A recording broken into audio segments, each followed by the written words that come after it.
ভাতার বিধানসভা কেন্দ্রের নির্বাচনী আবহ ক্রমেই তুঙ্গে উঠছে। সেই আবহে উৎসাহ উদ্দীপনার মধ্য দিয়ে তৃণমূল কংগ্রেসের প্রার্থী শান্তনু কোয়ার মনোনয়নপত্র দাখিল করলেন। এদিন সকাল থেকে ভাতারের বিভিন্ন প্রান্ত থেকে দলীয় কর্মী সমর্থকেরা জড়ো হতে শুরু করেন। বর্ধমান ফ্লাইওভার থেকে কার্জন গেট পর্যন্ত দীর্ঘ শোভাযাত্রায় অংশ নেন হাজার হাজার কর্মী। দলীয় পতাকা, ব্যানার এবং স্লোগানে মুখর হয়ে ওঠে গোটা এলাকা, যা এক প্রকার উৎসবের পরিবেশ সৃষ্টি করে।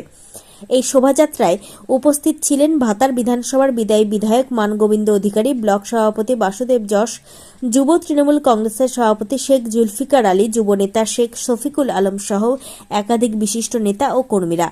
তাদের উপস্থিতি কর্মীদের মধ্যে নতুন উদ্দীপনা জাগিয়ে তোলে এবং গোটা কর্মসূচিকে আরও তাৎপর্যপূর্ণ করে তোলে। মনোনয়ন জমা দেওয়ার পর প্রার্থী শান্তনু কোয়ার সাংবাদিকদের মুখোমুখি হয়ে জানান, ভাতারের মানুষের চাহিদা ও প্রত্যাশাকে সামনে রেখেই তিনি উন্নয়নের রূপরেখা তৈরি করবেন। তিনি বলেন, তৃণমূল কংগ্রেস সারা বছর মানুষের পাশে আছে এবং ভবিষ্যতেও থাকবে। নির্বাচিত হয়ে ভাতারের সার্বিক উন্নয়নই হবে তার মূল লক্ষ্য। পাশাপাশি রাজনৈতিক প্রতিদ্বন্দ্বীদের উদ্দেশ্যে তিনি আত্মবিশ্বাসী ভঙ্গিতে বলেন, খেলা হবে, তবে এই খেলায় বিরোধীরা ফাইনাল পর্যন্ত পৌঁছাতে পারবে না আর 4 মে পর্যন্ত খেলা গড়াবে না। অন্যদিকে বিদায়ী বিধায়ক মানগোবিন্দ অধিকারী ও দলীয় প্রার্থীর জয়ের ব্যাপারে আশাবাদী। তিনি বলেন, এবারের নির্বাচন অত্যন্ত গুরুত্বপূর্ণ এবং ভয়ঙ্কর খেলা হবে, যেখানে তৃণমূল কংগ্রেস আরও শক্তিশালীভাবে নিজেদের অবস্থান প্রমাণ করবে। সব মিলিয়ে শান্তনু কোয়ারের মনোনয়নপত্র জমা দেওয়া উপলক্ষে আয়োজিত এই শোভাযাত্রা ভাতার বিধানসভা কেন্দ্রের তৃণমূল কংগ্রেসের শক্তি ও সংগঠনের প্রমাণ দিল। এখন দেখার আসন্ন নির্বাচনে এই উৎসাহ ও আত্মবিশ্বাস কতটা ফলপ্রসূ হয় এবং ভাতারের মানুষ কাকে তাদের প্রতিনিধি হিসেবে বেছে নেন। পূর্ব বর্ধমান থেকে বলুন, জেতার ব্যাপারে কতটা কনফিডেন্ট? 100% বেশি।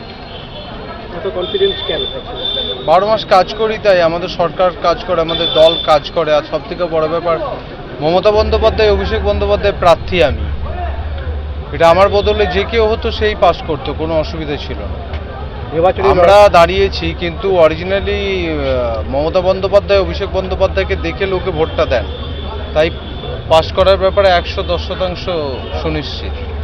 নির্বাচনী লড়াইয়ে কতটা প্রস্তুত রয়েছে ভাতার?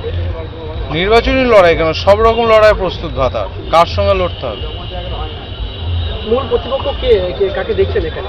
অনেকে আছে, ইলেকশন কমিশন এবং বিজেপি উভয়। যে সাম্প্রদায়িক শক্তি আছে এবং যারা ভারতবর্ষের সার্বভৌমত্বকে আঘাত করতে চাইছে, ধর্মনিরপেক্ষতাকে ভেঙে দিতে চাইছে, তারা সকলেই শত্রু।